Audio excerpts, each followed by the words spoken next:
Hey, good morning, friends. Mark Holmes here, and as always, thank you guys for watching, commenting, subscribing, and being part of the Joe Boo Sports Report. Without you guys, this literally does not work. I'm actually here working in the workshop here. Got to finish these vanities for the bathroom from hell, and we're going to go and get the molding and stuff painted. The homeowner's actually working from home, so she's like, "Can you guys keep it quiet?" And I said, "Don't worry about it. We'll go ahead and get the other stuff squared away, so that way you don't have to worry about us." So tomorrow we'll go in, we'll put in the molding, we'll paint the place, get the toilet in, get the vanity in, and really just try and get this thing just about put to bed, with the exception of I got to make the medicine cabinet. But I got to tell you, what always pisses me off, and I don't know why I do it. I love being able to work from home because I can have the TV on and listen to stuff. But there's something that always happens with somebody here on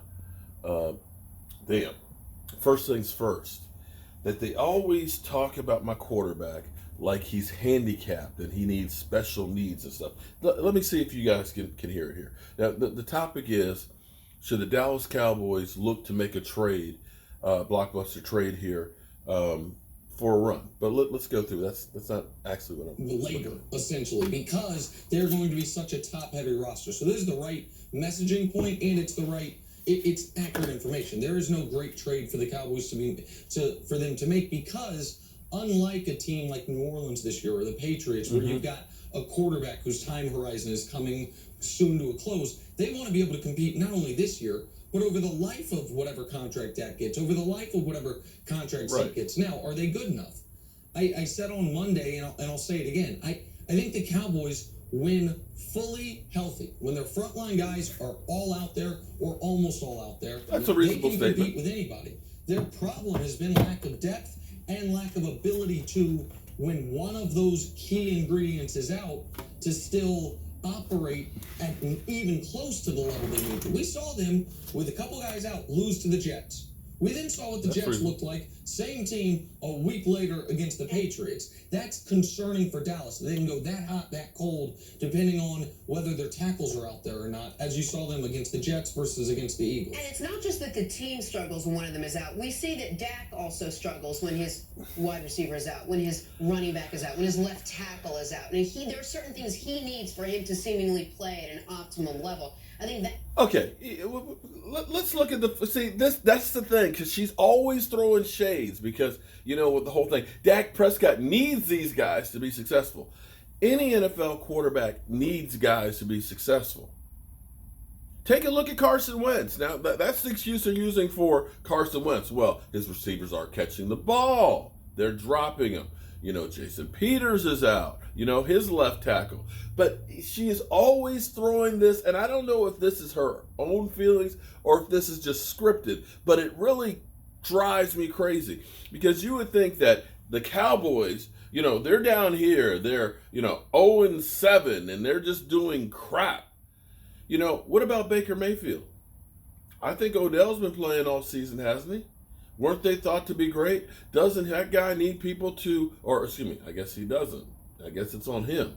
But let's go on.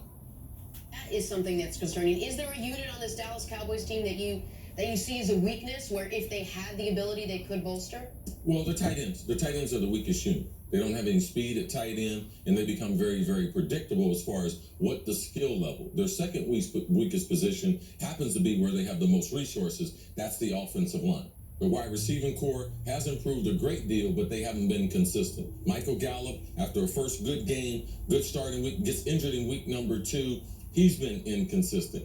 Cobb's been injured. They've been pushed where Tavon Austin has to play more snaps. That last play, they were going for a 2-point conversion against the Jets. You got Witten, Tavon Austin, Ezekiel Elliott. Those were the main receivers in a tripod. To the right, in the slot, and Ezekiel Elliott to the left in the slot. Like, that's not a lot of firepower. So the offensive line, they spent a lot of money on. They haven't played to their potential. And when you have 2 tackles out, it's going to affect your quarterback.